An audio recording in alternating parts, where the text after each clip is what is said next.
Mountain biking isn't a sport where the outcome is determined on the friendly confines of AstroTurf. To compete here, you must be able to handle everything Mother Nature can throw at you. The long, grueling climbs, treacherous rocky descents, dust. And just when you think you have it all figured out, she throws you a curveball. Rain, mud, and heat. Today, the riders will face it all as ESPN brings you round 5 of the Jeep National Championship Mountain Bike Series. From Big Bear Lake, California, it's the Jeep National Championship Mountain Bike Series. And it's brought to you by Jeep and Eagle, a division of the Chrysler Corporation. And by TT Bicycles, not your typical mountain bike. Who said it never rains here in Southern California? Hello again, everybody. I'm Peter Graves. The mountain bike circuit continues. We're at Big Bear Lake at the Snow Summit Ski Area in Penny Davidson. The rain is a very unusual factor for mountain biking, especially here. Yes, Peter. Normally the racers face dry, dusty conditions on this course, but the track's a little bit wet today, a little slippery, and they're going to deal with a little bit of mud. All right, and everybody's talking about the course here. It's very tough. Yes, Peter, this course is considered one of the toughest on the NORBA National Circuit. Racers use words like torturous, painful, mean, and heinous to describe its climbs. The downhills are equally demanding. The course consists of 2 distinct loops per lap. Each lap contains 2,400 feet of climbing, and the racers will climb bottom to top twice each lap. This course favors the fittest of climbers who have the strength and skill to excel through the downhill sections while surviving the physical demands of high altitude. Between the uphill and downhill on this course, there's literally no place to rest. And we'll be right back with the start of the women's cross country. Stay with us. Welcome back to rainy Big Bear Lake in California as we get set for the start of the women's cross-country race. For a preview of how the riders plan to deal with the conditions, here's Penny D at the start line. What a crowd, huh? Sounds like my mom made it. Hi, Penny. What's that, mud on your face? No, there couldn't be mud. It's not rain or anything around here. It should be dry dirt. Looks like all business, Julie? Totally all business, as usual. Hey, big surprise. I don't think you've ever raced in the rain here in Big Bear, have you? You know me. I love the rain. Love mud.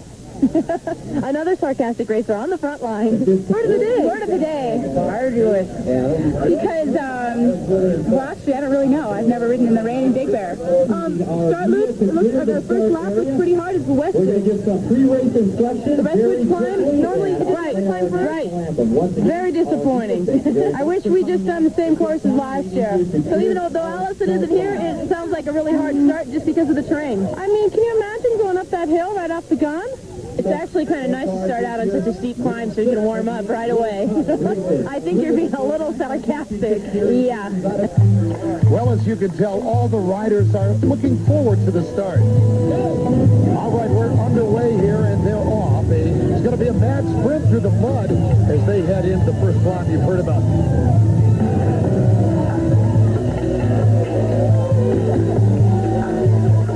And watch this now. We have a pile-up right off the bat.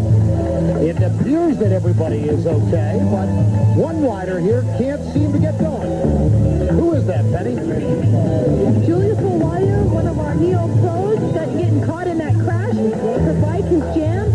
For some reason, it's not moving forward. She can get the derailleur and the chain to move backwards, but she's going to have to take her brake apart and get that rear tire off.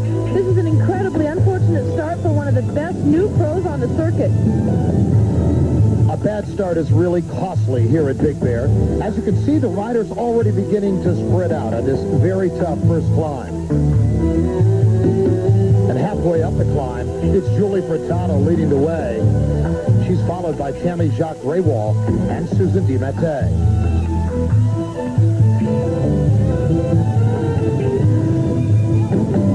As the riders near the top, Julie Furtado waves the other 2 riders by.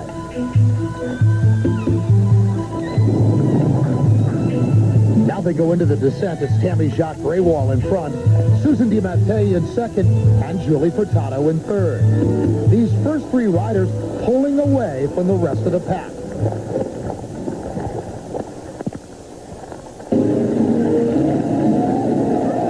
Now as the lead leaders head into the stadium area. Let's go to Penny. 32 minutes into this wet and muddy race, Julie Furtado is trailed very closely by Susan DiMattei and Tammy Jacques-Graywall. 30 seconds back of our leaders, Ruthie Mathis from Team Evian, and 1:22 back from the leader is Sarah Valentine. The racers have very different conditions than they practice. There's no dust, and it is not dry. It's slippery and muddy. The climbs will suck a little more energy out of their legs. As we said, there's no time to rest on this very difficult course. Julie Furtado in front as she heads up yet another climb. 4 riders are locked in a tight battle for the season title. Ruthie Mathis, Julie, Sarah Valentine, and Susan DiMattei. I like this course a lot.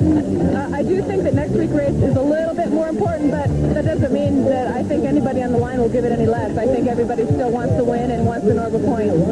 Julie Furtado into the fall line descent as the course begins to dry a bit. But that doesn't make it any less treacherous. Right now.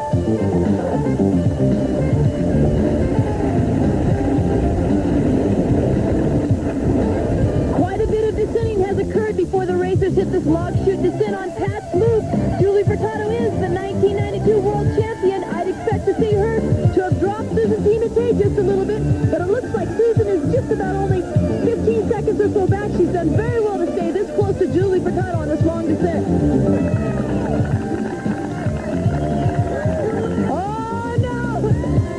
Just about losing it on that turn. The back wheel's sliding a little more than she thought. Here comes Susan.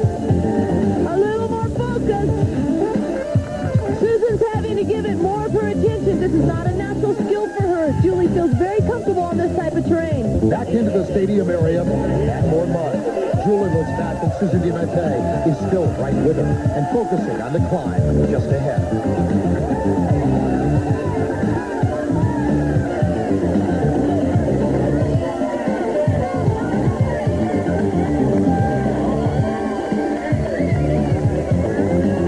Furtado has a comfortable lead over second place Susan DiMattei.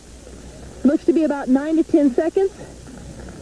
I think Julie feels quite within herself right now. Yeah? All right, go for it, Jules. Susan DiMattei giving great effort here on this climb. About 10 seconds back of Julie. She's going to be able to keep her eyes on her for most of this climb. No one will ever really get too far out of sight because there's a lot of switchbacks. Third place, about 35 seconds back. Good effort by Tammy Graywall. Shifting into a lower gear, actually, so she can climb up this steep section. Actually, this rain is giving good traction to a normally very steep and sandy part of the track.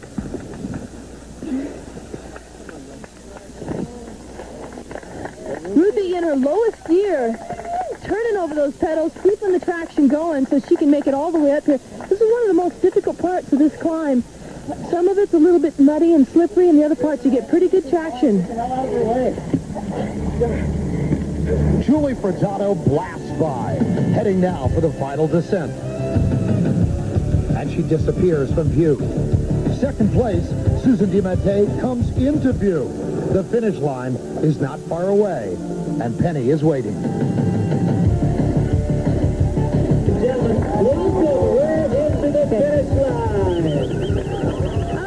Julie Furtado taking her time across the finish line. Just fell into the crowd. A great day for Julie. All right, Susan DiMattei coming in second place. Let's go talk to these ladies. How hard was that start going up that Tom's Loop the first time? It was kind of a cluster little thing. People fell over. It was so slow, and you were slipping out. And I just, I was in a 6. I just waited for people to kind of blow, and then when my pace started feeling good, and it was great riding with Tammy and Susan. The incomparable Julie Furtado on top today. Susan DiMattei second, Tammy Jacques-Graywall third, Ruthie Mathis fourth, and Sarah Valentine in fifth. When we come back, the men's cross country. Don't go away. Welcome back, all. I'm Peter Graves at Big Bear Lake, California, as Ned Overend heads for the starting line for the men's cross country. So, Ned, which side are you going to be on today? I see you've chosen the middle. I don't see any bunch of cards. Hey, it looks like with a good performance today, you might even move into the lead. Yeah, you know, Don's been riding consistent all year. I think Tim's going to be tough. Interesting to see. Don, leader's jersey once again. Looking good. You got a 12-point lead over Ned in second place and pretty decent lead over Travis Brown. What do you think about today? Well, couldn't ask for better weather, and just going to do my best. Any more pressure on you being in third? You know, I think, you know, no one else really puts more pressure than I put on myself, so. What's Ned feeling and looking for today? I'd like to win. A year ago, Ned told us before the race he'd like to win, and he did. Let's see how he does today. And here they come, a good start here. Everyone in the pack being very careful, remembering what happened at the start of the women's race.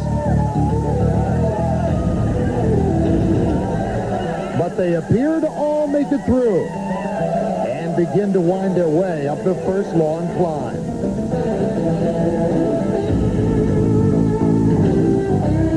All in a row, everyone pacing themselves for what promises to be a very grueling race. Penny, what is the condition of the course?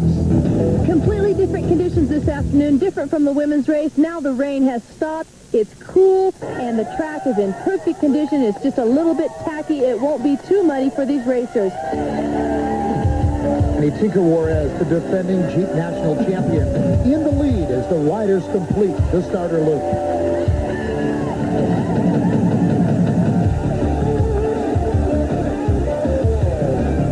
Now it's Don Myra out in front, with the English rider Tim Gould right behind and pushing the pace as they start up the next climb. Tinker Juarez is third, with David Weens and Ned Overend not far behind. But as they begin to reach the top, Myra and Gould and Tinker begin to open up the gap. Now into the descent, Tim Gould takes over first place, followed by Don Myra and Tinker Juarez. Setting a mean pace up this first climb on Pat's Loop, Don Myra, Tinker Juarez, and Tim Gould have actually pushed the pace of the lead moto. They have broken away from all the other riders and are about 20 seconds ahead of the second chase group. And here comes the lead group, possibly trying to make a break now. Gould, Myra, and Juarez.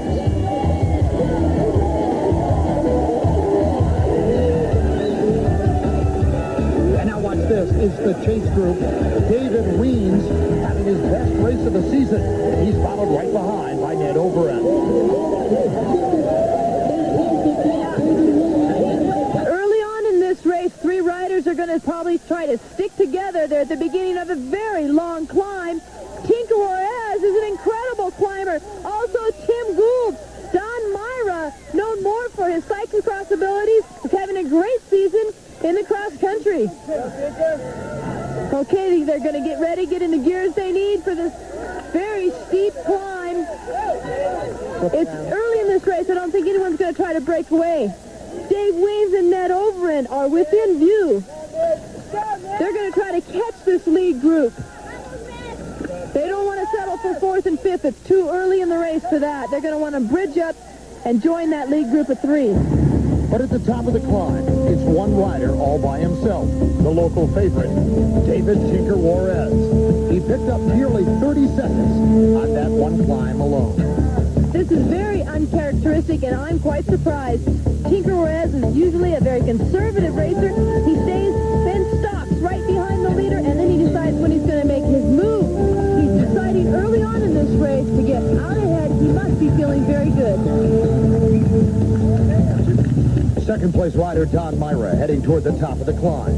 And as you can see, David Weens and Ned Overend just coming into view. Tim Gould is nowhere in sight. The leader, Tinker Juarez, now heading into the stadium and with a rather commanding lead.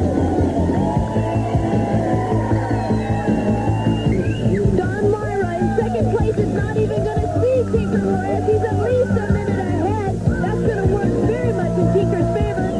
Don Myra pulling ahead now of Dave Weens and Ned Overend. As these racers separate on this downhill, they're going to regroup when it gets flat and starts to climb. Now here's what Ned's strategy may be. He is going to want to push the pace of this he's going to leave him behind. That's if he feels strong enough to do that so he can catch Tinker. And Ned Overend and David Weems have done just that. They've dropped Don Myra, who's wearing the leader's jersey, but now sees his series points lead beginning to slip away.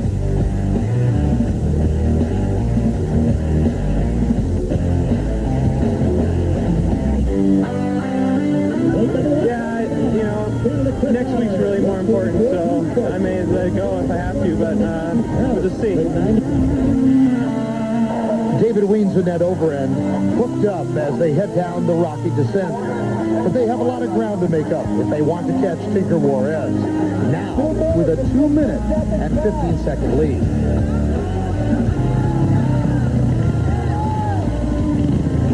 And no, Tinker doesn't have a motor on his mountain bike. That's the sound of the lead motor. But I'm sure his competitors must think he has one today, the way he's absolutely flying. Here's Penny with Tinker's *1 fan, his mom. I have a feeling that the way he's looking today, what I've seen, he looks like he did at the Worlds. He looks excellent. He's not breathing hard, confident, and he's just drinking a lot of water, which he never does. So that is, I think, a big help today. All right, thanks, Rose. Thanks for those insights. So Tinker Juarez, who's placed third 3 times here on the Big Bear Lake course, may be ready for his first win, and he's looking very good in this very strong field. And I hope I'm out there at the finish saying, Tinker, you got a first, not a third. And we'll find out when we come back. Stay with us, please. Welcome back, everybody, to Big Bear Lake, California for the Jeep National Championship Mountain Bike Series as David Weems and Ned Overend continue their battle for second place. And these two have been going at it right from the start. Meanwhile, up front, Tinker Juarez continues to pull away.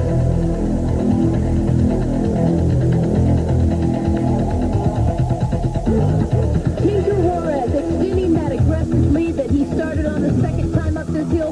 This is the last, the 4th time up that he will climb this. He now has a 2.5-minute gap over second and third. Dave Weems and Ned Overend, very confident and very strong today in Big Bear Lake. Tinker Juarez. Ned Overend has passed Dave Weems on this climb, and he's extending his lead. This is a long climb. It is possible that Ned could catch Tinker just 2.5 minutes up. He's going at a much faster pace than Dave Weems right now, but Dave Weems having an incredible race, the best so far this season. Dave Weems has struggled since he won the '93 Jeep National title, but now he seems to have regained his form. Anything can happen, At one point, it looked like Tinker and Tomac were the front runners, and then all of a sudden it was Tinker and Myra, and now it looks like it's Ned and Tinker, and every time there's a race, the front runners change, except for Tinker. And even Tinker Juarez is beginning to show the strain of these long climbs. 2,300 feet of climbing per lap. Tinker Juarez's main goal this season is to make the U.S. Olympic mountain bike team. A good performance here today will give him some new confidence, which will help set him up for the next 2 races, which are Olympic qualifying races. Tinker Juarez was second at the World Championships last year and would dearly love to cap a great career by riding for the '96 U.S. Olympic team in Atlanta. And here he comes, headed for the finish. It is a tremendous performance by the hometown hero. They love Tinker here in Big Bear Lake. What a great job for him today.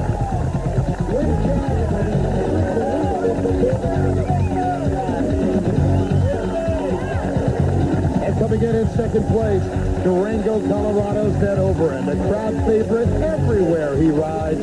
Here's Penny with the winner. Well, yeah, I was coming in this race pretending that it was an Olympic race, because it's, the next point race is next week, and so it's only like 7 days away. So I felt like, I just got to ride this race, just like if it was another point race. It felt good, I'm sure it did. Tinker Juarez first, Ned Overend second, Dave Weems in third. And the Jeep National Championship leader's jersey now goes to Ned Overend. Ned, your second place here today puts you in the National Championship leader's jersey going into your your 40th birthday month. How does that feel? Well, it makes me a little nervous because, you know, you don't win the national championships till the last race, so it just makes me just a little more pressure, really. And coming up next, highlights of the GT Downhill. Welcome back, everybody. I'm Peter Graves. KHS rider Kathy Sessler doing a little visualizing. She warms up for the downhill.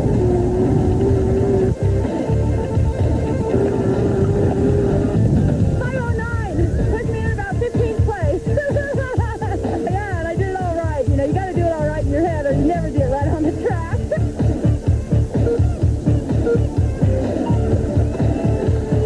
The World Cup course was designed here by a group of American riders, and it clearly reflects the California BMX style of riding. We thought since this was the World Cup and, you know, it's the U.S. is going to be, you know, this California's big race. The course that I had before I thought was a little boring, and they could have had a much better race on a new course. So it was really cool then to let the downhill guys, you know what a good course consists of, do the course. It kind of reminds me of maybe like a motocross outdoor course.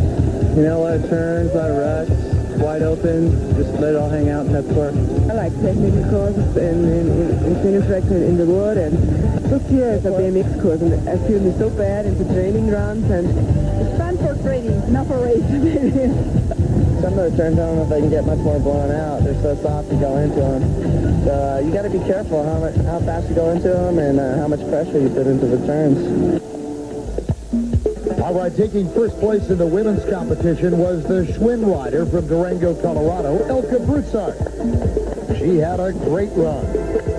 And for the men, the win went to the 93 world champion, GT rider Mike King. We'll have all the downhill action coming up for you later on ESPN, so I hope you don't miss that one. It should be great. That's going to do it from Big Bear Lake, California. We'll be joining you next for Traverse City, Michigan. And for Penny Davidson, this is Peter Graves saying so long for now, everybody.